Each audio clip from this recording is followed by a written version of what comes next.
Let's bring up the text. We're going to continue today the Sicha from Tafshin Yud, 1950, Parshas Chukas, the 9th of Sivan. Rebbe's talking about the idea of the Frierdiker Rebbe's instruction. The Frierdiker Rebbe spoke about the last theory of Beis Tammuz, that Chaim Amitim, true life, is Chaim Nitzchim, is everlasting life and doesn't end. And therefore, it's not enough to live yourself, but to give others life. Hopefully, if we finish today the Sicha, possibly or Sheken or Shalom, if not, we'll finish it tomorrow, and then we will use Wednesday, Thursday, Friday to maybe learn a short mime around the week. Getting ready for your Beis Tammuz. The Rebbe says like this: Apiza yesh levar shayches l'dir rekotish merachami admer b'sicha anal aderech inin hachayim. So we'll understand what the Frierdiker Rebbe says about the idea of life. Nit nur was man lebt allein, nor man belebt euch andere. It's not enough that you alone are alive. You survive, but the point of it all is to give others life. Now the Rebbe says, again, this is an Hiskashrus talk. It means a talk that helps us understand in our relationship with the Rebbe, especially after Gimel Tammuz. When a person meets another Yid, this person could be in a situation of, so to say, in impurity that's almost the level of impurity of death. You see this person has no life, no spiritual life. It's not, you can't ignore that person. You must try to purify that person. To give that person a spiritual life. And you can do it. It's not that you can say, how could I approach this person? How could I purify this person? Where do I get the strength of it? You have it. And if you can, then you have to. Every individual. Because the Moshe of our generation, I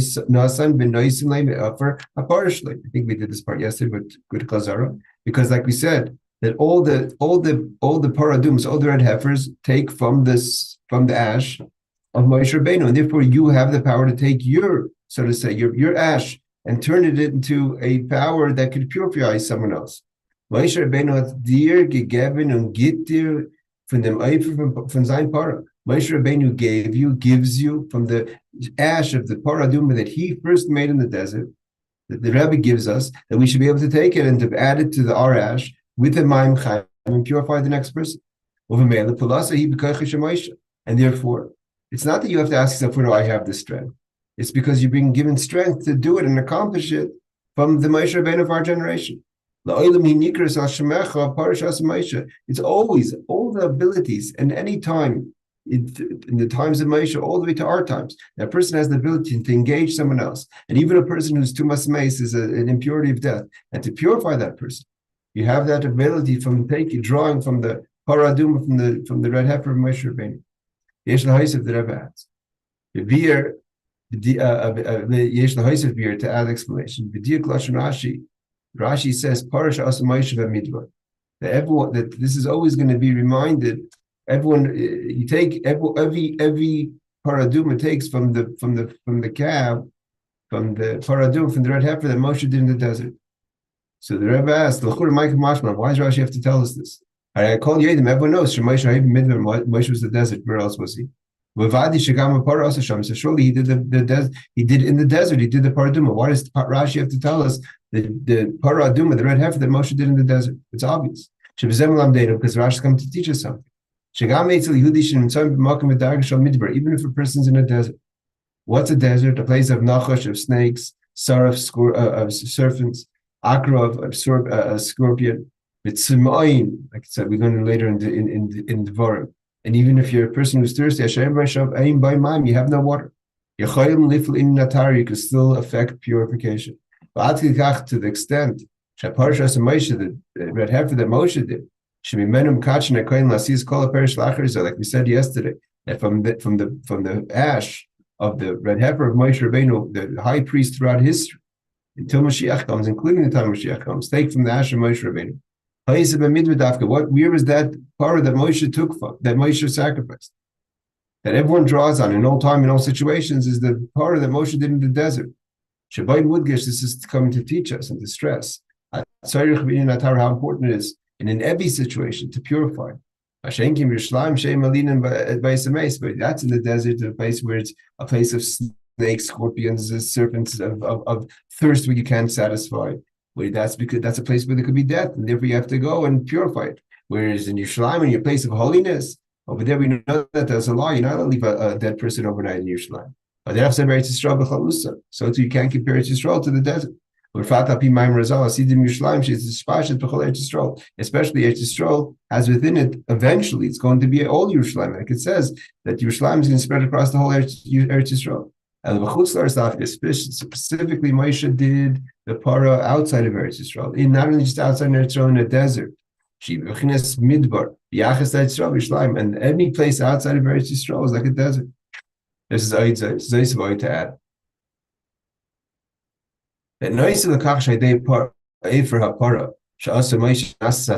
not only a person, no matter, even if you find yourself in the desert, you could take from Moshe's ash, from the Rebbe's ash, and purify yourself, even if you're a person who's lost and deserted in the desert spiritually.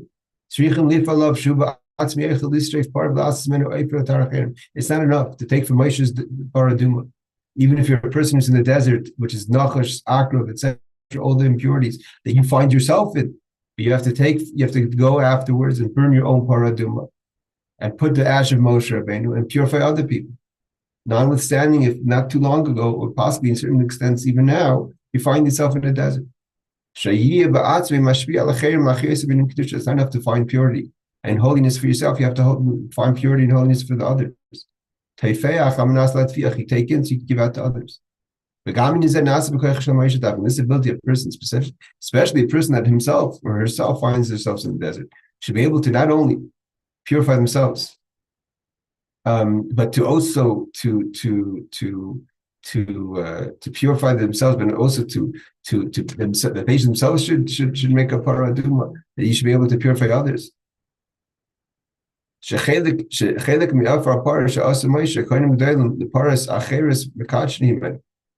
that again, this idea that even in the desert you could purify others. That you take from the part of Moshe's part, and even the Kohen Gadol paras acheres bekachin, even the high priest have to take from Moshe. The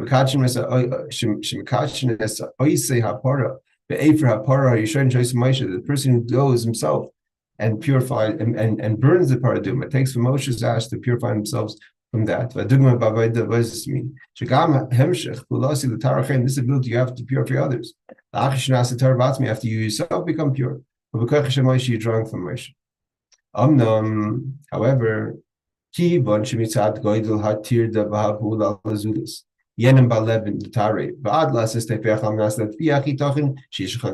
person may think I'm so preoccupied that I'm purifying others that you're going to forget about yourself. A person should never forget about themselves. You have to also give yourself love. As the Rebbe said, about with regard to yourself, don't forget about yourself. And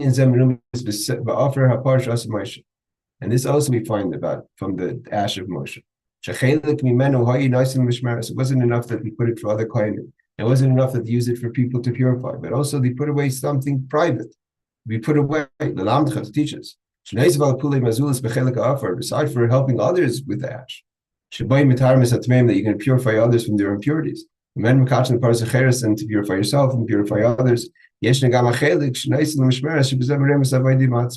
have to put away also for mishmeres for yourself. It means a person just has to go out there and engage others, purify others, but it doesn't mean you forget, God forbid, about yourself.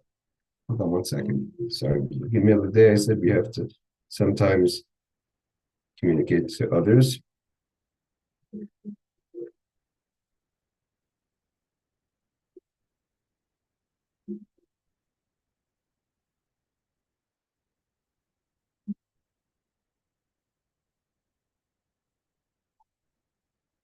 So the Rebbe says, what is the lesson? The bottom line is we have to be preoccupied in helping others, of course, but not by forgetting ourselves, like we said.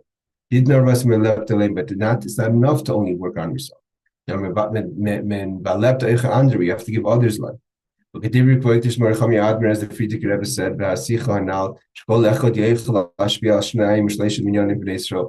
Frierdiker Rebbe feels that every person, he or she, has the ability to not just influence one or two people, but it's within your power to influence 2 to 3 minyanim, i.e., 20 to 30 people.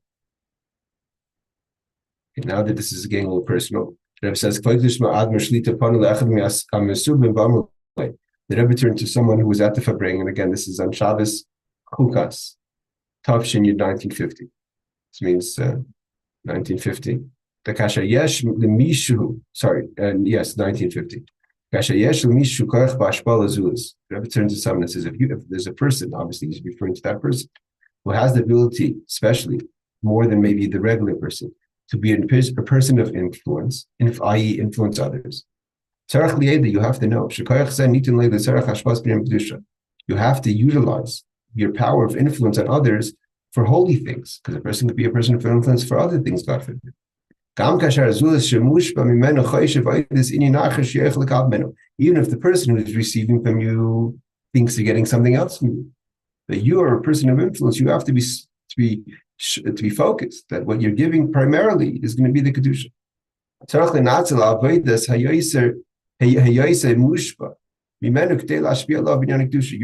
Your job is to focus on giving him spirituality, even if the person thinks and the person's gravitating towards you, trying to get other things. He says, I'm sure you're not going to mind if I talk publicly what you used to do as far as communal work. Seemingly, this person was a business person. So the person has influence in business. The Rebbe is saying you used to be a person that would do Torah mitzvahs. You were involved in askanis, in work, in influencing in Torah mitzvahs and chassidus. Even though now people want to engage with you because you're a successful business person, the Rebbe says this person's name is well known. So obviously, we're talking about a person of influence. Your initial work of public influence was in things of chassidus. I'm assuming it was that the person now came into money. Maybe he just came into other levels of influence. So the Rebbe says, Friedrich Rebbe lived in Warsaw, means in Poland. And Nasi he left from his home. The Friedrich Rebbe left his home for a few weeks.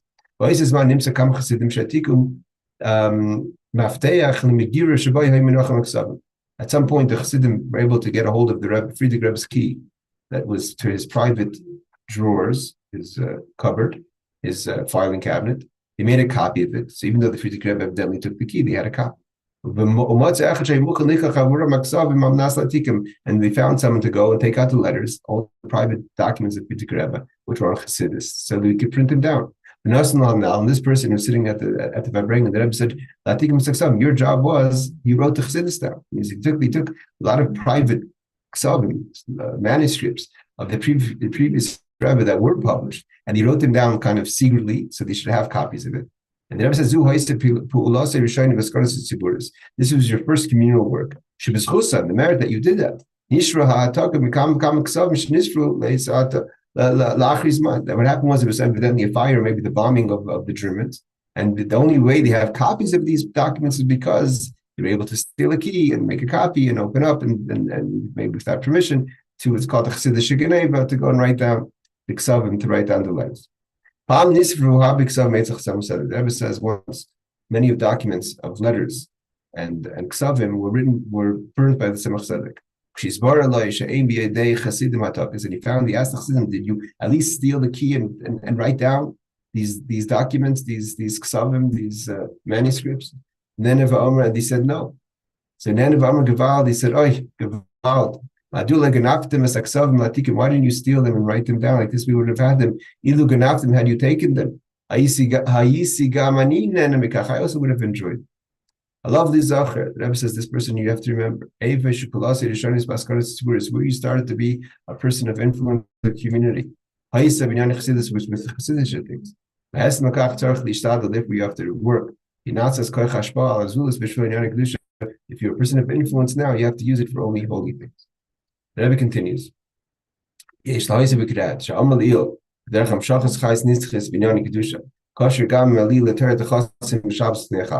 a person has to bring down everlasting life within holiness is also connected to a chassan and groom who gets an aliyah in the Torah before his marriage.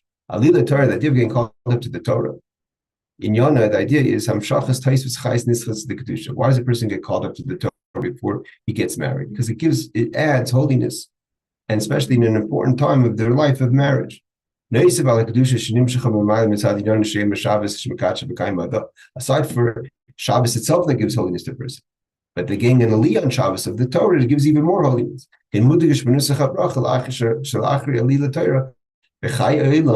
That the everlasting life is given to us through Torah.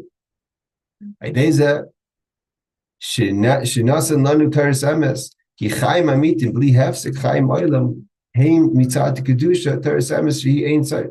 do we get true holiness? It's from everlasting holiness. Is from the infinite, from Torah. In order to have everlasting happiness between the chassan and the kala, the groom and the bride, and then to build a family that continues on until Mashiach, is from getting an aliyah of Torah, because in the Torah, in the aliyah of Torah, we have the koach of Ein Sof. Dor Yisharm Yivarach, to have many generations of blessing, banim, bnei banim, children and grandchildren. Basically, Torah mitzvahs, not just that you have children, but that you learn Torah. And these mitzvahs,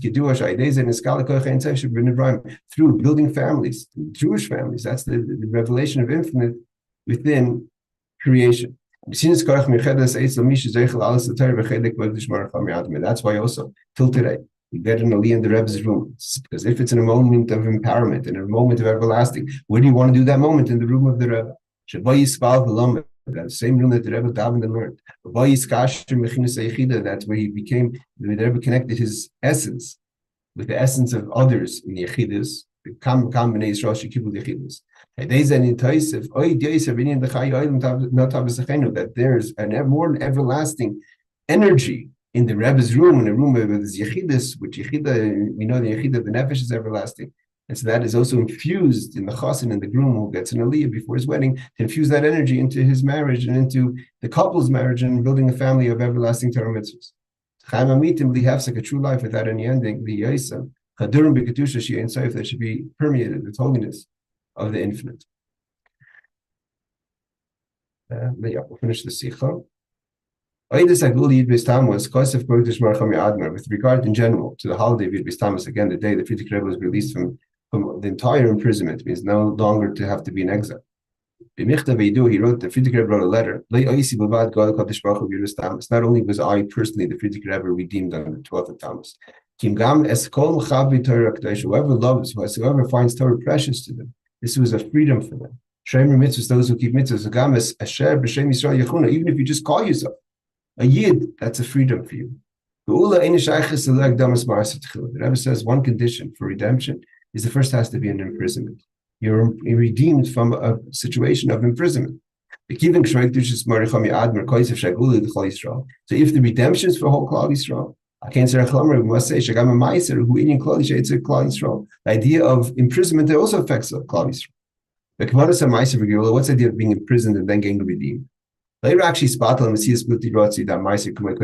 idea is not to get rid of the negative, to go back to where you were before, because that's no point.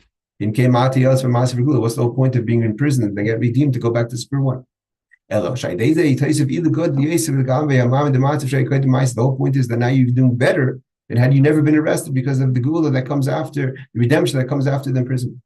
As it's brought down in the teachings of Chassidus, the whole point of the contraction of godliness in order to create the world is to have a revelation. The idea is not just to reveal the way godliness was before the contraction, then what's the whole point of creation?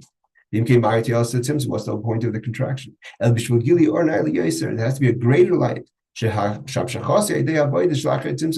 only way to get to this greater light is after the Tzimtzum. When we break through the darkness, we're bringing a greater light than the light that was there before. If not for the contraction, not for the negative, you never get to a higher positive. Means in order to get to higher places, you have to go down sometimes. So it says, same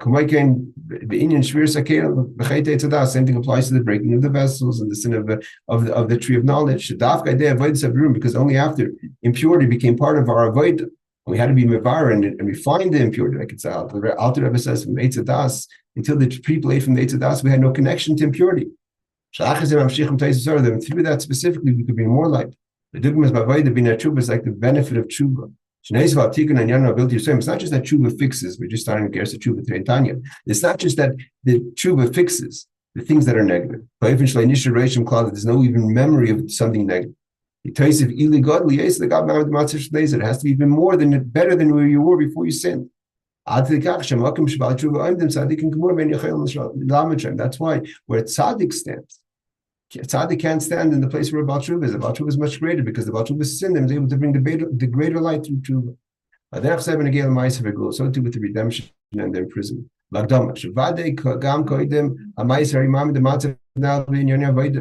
by the Frierdiker Rebbe and also by Chassidin, there was a great things happening before there was the arrest. Even though we still have agendas. Things we didn't finish yet. We were always worthy of good flow. There was no place for places of negativity. The Rebbe writes in Terror, the whole idea of pain in this world, suffering in this world. It's not possible that only because of sin, that's why we have to suffer. And we have to have a lack of peace and tranquility in our life. Why? Even Nebuchadnezzar, the great Russia, the destroyer of the first temple, he walked 3 steps for God's honor. He wrote the letter. The Gemara in Sanhedrin says, he said, you have to write the better title of God. He was given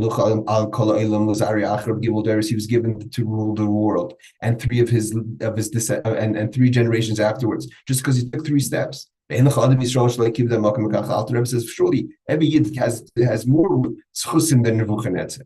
And therefore, everything, the whole positive of the world should be for every Yid. So why do we have negative? The negative is because through the negative we get to a greater positive that we have to get only through this path. After the imprisonment, but now that we have the redemption, not only do we have to fix the small things like our agendas, we should reach the highest of all levels. Okay, we finish this talk, and we're going to go afterwards, maybe tomorrow, the next day, we'll start with the Mimer for Yibis Tammuz.